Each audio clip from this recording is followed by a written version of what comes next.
Notre invité aujourd'hui, il est liégeois et il ne peut pas vraiment le cacher. Il est ce que les journalistes appellent un bon client avec le sens de la répartie, le sens de la formule, un langage accessible, imagé et des positions tranchées. Ça fait près de 15 ans qu'il intervient régulièrement dans les médias et qu'il défend des concepts comme la lutte des classes ou la révolution.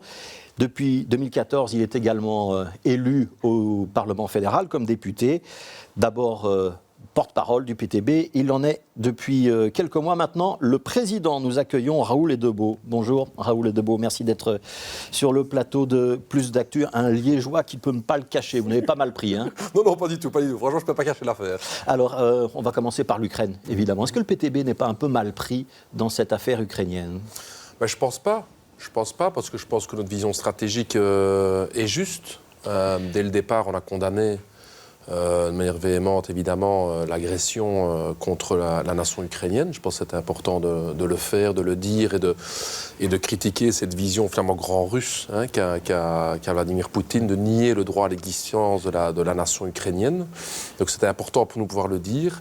Et en même temps, de pouvoir dire, contrairement peut-être à d'autres partis politiques en Belgique, que les solutions qui nous sont proposées aujourd'hui de rentrer dans une escalade militaire ne sont pas la bonne solution. Mais vous donnez parfois l'impression d'être un parti pro-russe, en disant, par exemple, en même temps, il y a une agression russe, donc là vous venez de le dire, vous le reconnaissez, et en même temps, on ne défend pas la même position, ou en même temps, l'OTAN a peut-être des responsabilités, ou en même temps, les Occidentaux n'ont pas entendu les avertissements de la Russie. Non, mais je pense parce que la réalité de la guerre ne peut pas être transformée en un camp du bien, en camp du mal. Ouais. Ici, mais là, il y a quand même un agresseur, un agressé, c'est assez clair ou pas? C'est très très clair. Donc le peuple ukrainien est agressé, et ça, il faut pouvoir le dire. Et en même temps, nous avons dit dès le départ que la solution était de retourner vers les fameux accords d'Helsinki en 75 et la charte de Paris en 90, qui était celle, en gros, de dire que des accords de sécurité collective et indivisibles.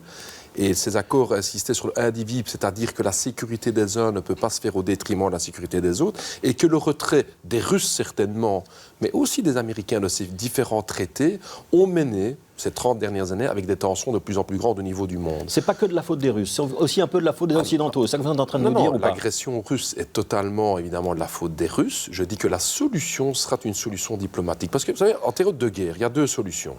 Soit une des parties se fait complètement détruire, par une défaite totale d'une des parties, soit il faudra négocier et la diplomatie internationale. Il y a pas, malheureusement, il n'y a pas une troisième voie. Je ne crois pas dans l'option militaire de pouvoir aujourd'hui battre la Russie. J'y crois pas parce que ça va nous mener à un conflit mondial. On est en face de puissance nucléaire.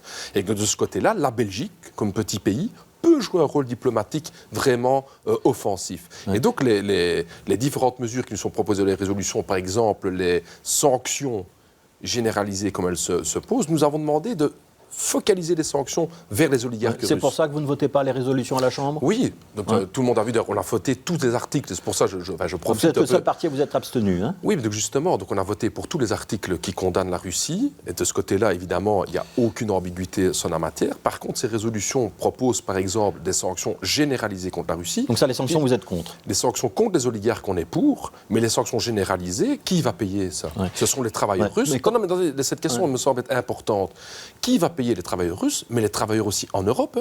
Je veux dire, les mesures de sanctions qu'on est en train de prendre maintenant vont faire une crise économique incroyable. Mais Raoul Edebo, quand on voit des théâtres ou des hôpitaux bombardés, j'imagine que ça vous émeut. C'est révoltant. Et vous ne vous dites pas, ça vaut le coup d'avoir des sanctions économiques, y compris si ça fait un peu mal à notre pouvoir d'achat et à notre confort, au nom de ces principes? Mais on n'est pas en train de parler d'un petit peu mal. La plupart des rapports sont en train de montrer aujourd'hui qu'on va avoir une crise de la faim dans tous les pays du Maghreb et en Afrique. Okay. Mais donc on laisse les Russes faire? Pas du tout. Est-ce que j'ai dit ça? Non, mais des fois, un petit peu, moi, j'ai jamais dit qu'on laissait les Russes faire. J'ai dit juste que les sanctions généralisées vont créer énormément de victimes dans le monde et que c'est une nouvelle fois les travailleurs qui vont payer. Je propose des sanctions ciblées et je propose effectivement le retour au cadre de l'OSCE, de l'Organisation de sécurité et coopération en Europe. Et pour ça, il faudra la pression de tous les pays, je veux dire, du monde. De ce côté-là, la résolution qui a été votée à l'Organisation des Nations Unies est très positive comme signal. Ça ne suffit pas pour faire plier Vladimir Poutine. Mais je dis juste que la question, effectivement, des sanctions généralisées va nous mener dans une crise économique que tous les travailleurs du monde vont payer. Et ça, je crois qu'effectivement, ça, c'est le danger qu'on a. Donc, de ce côté-là, moi, je crois effectivement que la voie diplomatique, on doit lui laisser sa chance. Et la Belgique, j'insiste, a un rôle important à jouer dedans. Il y a des contacts diplomatiques. S'il y avait la volonté d'aboutir dans les pourparlers de paix, Je pense qu'il y a des choses, oui, je pense qu'il y a des choses positives qui se font. Je pense que la France prend certaines initiatives en la matière, mais j'ai des craintes aujourd'hui, effectivement, qu'on ne retourne pas vers la diplomatie et qu'on va vers une guerre mondiale. Je vous propose d'écouter Georges d'Allemagne, autre député, donc député pour les engagés, c'est le nouveau nom du CDH, et il est d'un avis qui n'est pas tout à fait le vôtre. Sur le plan militaire, nous avons fourni des armes, mais nous n'avons pas fourni les armes qu'ils réclamaient d'abord et avant tout, et qui sont ces missiles antiaériens portatifs. Nous en avons, j'ai fait une enquête récemment, nous avons 24 systèmes de missiles Mistral. C'est ce type d'armes qu'ils réclament aujourd'hui pour pouvoir faire en sorte que ces avions arrêtent de bombarder les populations civiles.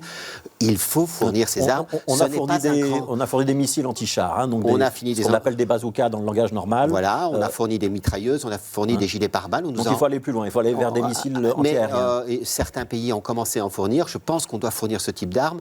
C'est là qu'est le danger pour l'instant pour les populations ukrainiennes. Ce sont ces bombardements antiaériens. Et donc, puisque nous ne pouvons pas, et je peux comprendre encore une fois ce raisonnement, rentrer nous directement en confrontation militaire avec la Russie, on doit fournir ce tir d'armes pour essayer d'arrêter effectivement ces bombardements indiscriminés. Alors, Georges Amagne, il suggère d'envoyer des armes anti-aérienne pour l'Ukraine. C'est une demande des Ukrainiens de fermer leur espace aérien, en tout cas de pouvoir se défendre contre l'aviation russe et les bombardements. Vous n'êtes pas d'accord avec lui ? Moi, je pense que l'instauration d'une no-fly zone nous mène en droite ligne vers la Troisième Guerre mondiale. Donc moi, ça c'est très clair. Ouais. Mais sans no-fly zone, et donc, il y a le bombardement des villes ukrainiennes. Donc, mais pourquoi le mouvement pour la paix, qui va faire une grande manifestation le dimanche 27 mars dans les rues de Bruxelles, pourquoi le mouvement pour la paix dit qu'apporter plus d'armes dans les zones de combat ne vont rien résoudre ? C'est parce que sur base du bilan de toutes les guerres, depuis la Deuxième Guerre mondiale, toutes ces guerres, finalement, l'arrivée d'armes a finalement créé encore plus d'insécurité dans la région. Et donc je pense qu'aujourd'hui, on n'est pas dans un conflit qui est uniquement ukrainien, on est dans un conflit de dimension mondiale qui est en train de se créer. On a l'OTAN en face de la Russie, 2 puissances nucléaires. On a pour l'instant l'OTAN qui a un budget militaire 17 fois plus grand que la Russie, donc le problème n'est pas les budgets militaires qui étaient aussi repris dans les résolutions belges pour augmenter le budget militaire belge. Je dis pourquoi un budget militaire 18 ou 19 fois plus important que la Russie va résoudre quelque chose. Je crois qu'on n'arrête pas la guerre par la guerre. Là, je vais paraphraser Jaurès pour ce qui est de la gauche. Et je suis un peu étonné dans des partis de gauche qui ne voient pas que rajouter de la guerre à la guerre va résoudre quelque chose. Ouais. Mais ne pas défendre les Ukrainiens, ça revient à abandonner les Ukrainiens. Non, vous comprenez ça ou pas ? Non, mais moi, c'est pour ça que moi je pense que des sanctions que les oligarques est clairement une des premières solutions. Mais est-ce que ça va suffire, Raoul Debo ? C'est ça la question. Non, mais alors... Est-ce que ça suffit pour arrêter l'armée russe ? Non, mais c'est pour ça qu'il faudra aller autour de la table avec les Russes, avec les Ukrainiens, avec l'Union européenne. Ouais.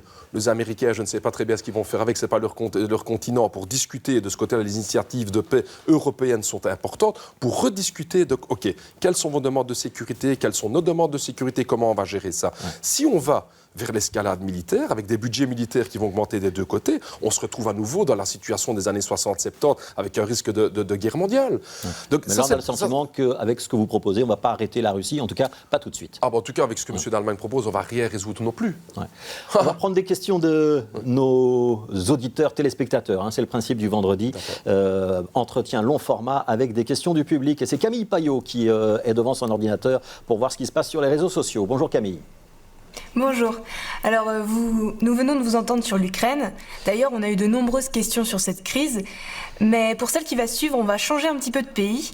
Pour l'internaute Kaiser, il se demande quand le PTB va-t-il dénoncer le génocide ouïghour perpétré par les dirigeants chinois ? Voilà, on passe d'un conflit à un autre ou d'un pays à l'autre. C'est un reproche qu'on fait souvent au PTB de se dire sur les droits de l'homme, vous n'êtes pas toujours du bon côté. Mais pourtant, on a condamné évidemment ce qui se passait chez les Ouïghours, mais on revient sur la même discussion qui a lieu. On dénonce chaque fois ce 2 poids 2 mesures. Tantôt, vous avez pris la liste des différentes villes martyrs, refilées. Mais je n'ai pas entendu des villes irakiennes. Je n'ai pas entendu les villes du Yémen. Je n'ai pas entendu les villes palestiniennes. Et de ce côté-là, il y a un ordre mondial aujourd'hui qui est en train de se construire où on a une superpuissance américaine qui, depuis 1945, contrôle l'essentiel, je vais dire, des relations militaires, diplomatiques et économiques mondiales. Et on va vers un sort de gravité qui va vers l'Est avec le développement économique de pays comme la Chine, etc. Les Américains disent on veut une guerre froide.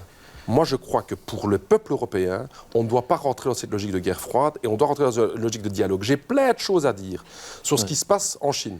J'ai plein de choses à dire sur ce qui se passe en Arabie Saoudite. J'ai plein de choses à dire sur ce qui se passe dans 2 tiers de la planète. Vous n'êtes pas des régimes autoritaires parce qu'ils ont un passé ou un présent communiste. Mais pas du tout. Mais pourquoi vous ne posez pas tous les dimanches ou tous les vendredis, vous pouvez poser la question pourquoi tous les politiciens que vous avez ici chez vous défendent l'Arabie Saoudite ?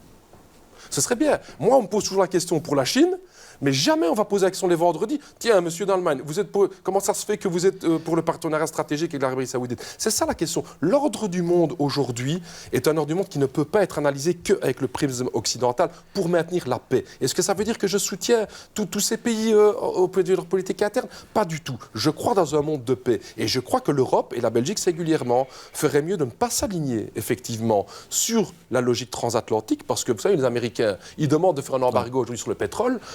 Russe, c'est pas un problème, ils n'en utilisent pas. Qui va payer? C'est nous les Européens qui allons payer. Donc moi je crois qu'il faut avoir une politique indépendante européenne et belge, et de ce côté-là je ne rentre pas dans cette logique de guerre froide, mais vous pouvez demander à toutes les interventions qu'on a eues par rapport à la Chine, évidemment qu'on n'a pas approuvé ce qui s'est passé là-bas. Alors, on va parler un petit peu d'économie et de social, si vous voulez bien maintenant, puisque un des corollaires de la crise en Ukraine, ce sont les prix de l'énergie. Un gouvernement fédéral qui met 1 milliard sur la table en faveur du consommateur pour contrer la hausse des produits énergétiques, dont une fameuse baisse de la TVA qui était dans le programme du PTB. C'est une bonne décision ? Ben non, parce que c'est insuffisant. Déjà, quand on dit 1 milliard, je rappelle quand même qu'ils avaient encaissé 800 millions de TVA en plus, donc en gros, ça coûte 200 millions. Et c'est beaucoup trop peu. Je veux dire, ils ont décidé... Vous auriez fait plus? Oui, déjà, ils ont décidé une réduction de la TVA de 21 à 6% quand pour les mois d'été.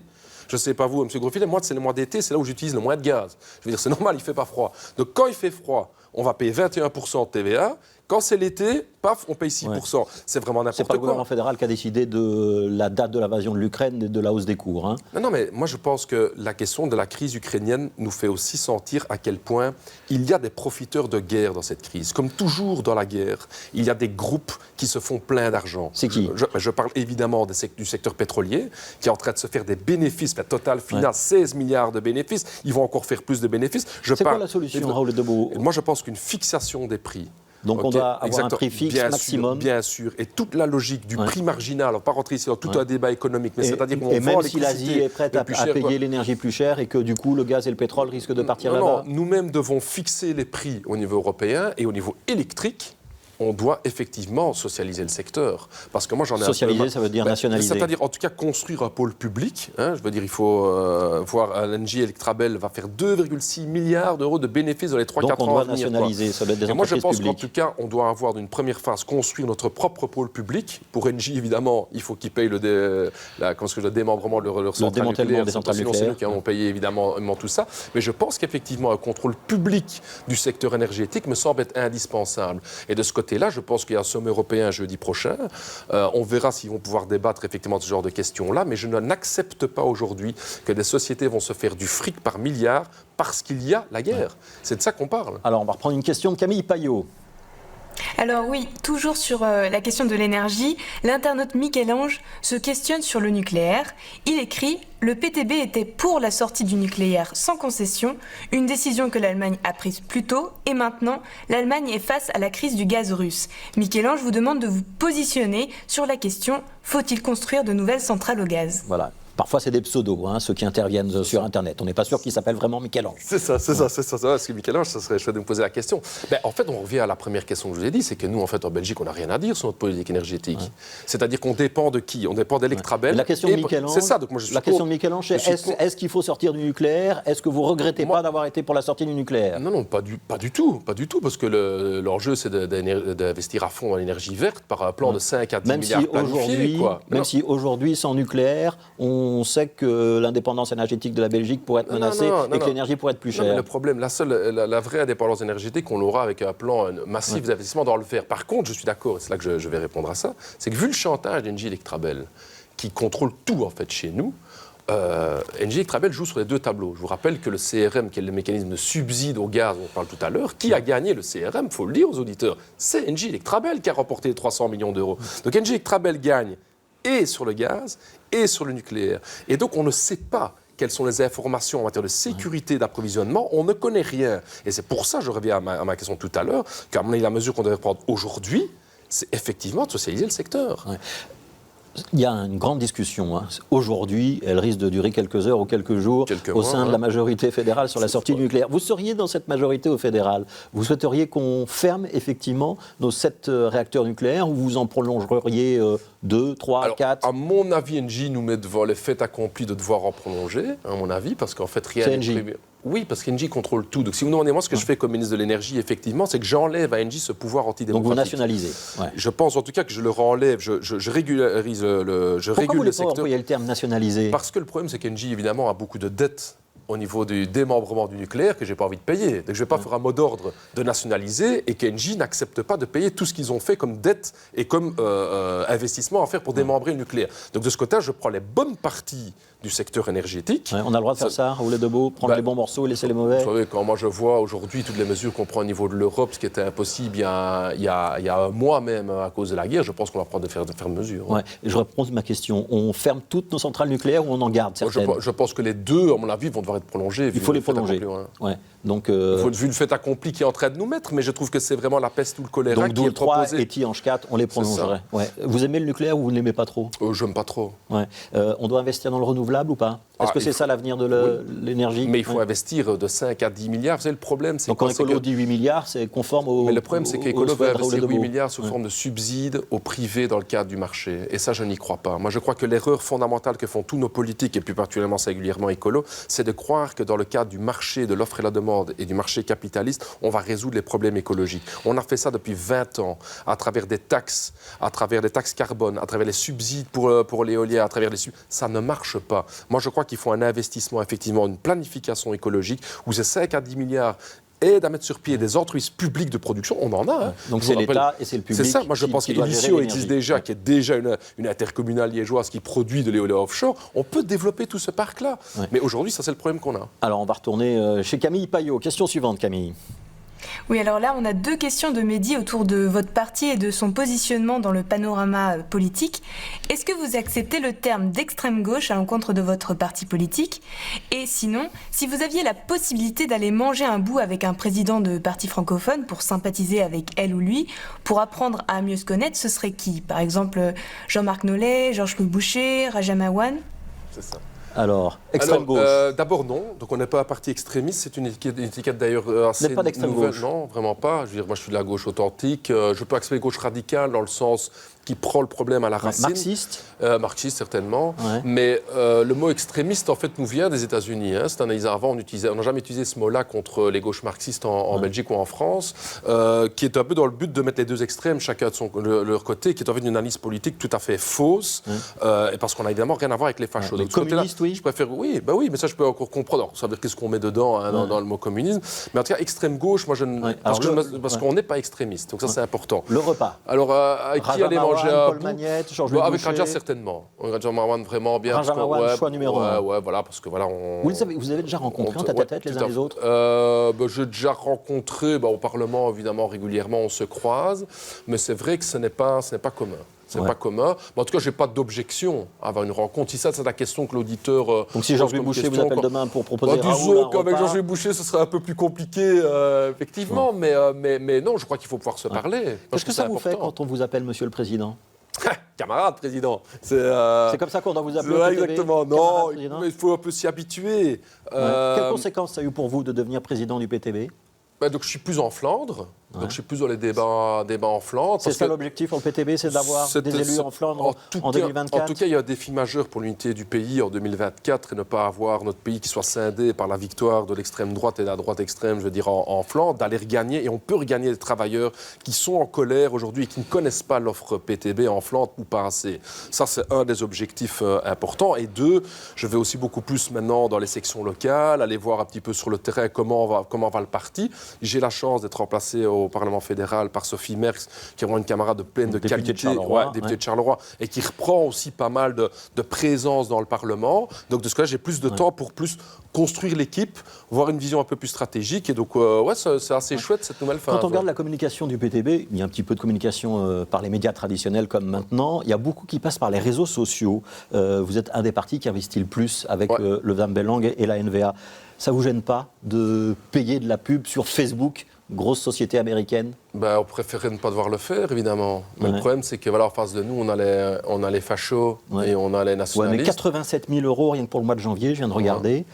C'est 5 fois plus que le mouvement réformateur, c'est 50 fois plus que le PS. Oui, mais il faut bien distinguer le côté francophone et néerlandophone. Donc c'est hyper clair que l'essentiel de nos investissements vont en Flandre, parce qu'il y a un combat très fort contre l'extrême droite qui est là, qui est très actif sur les réseaux sociaux.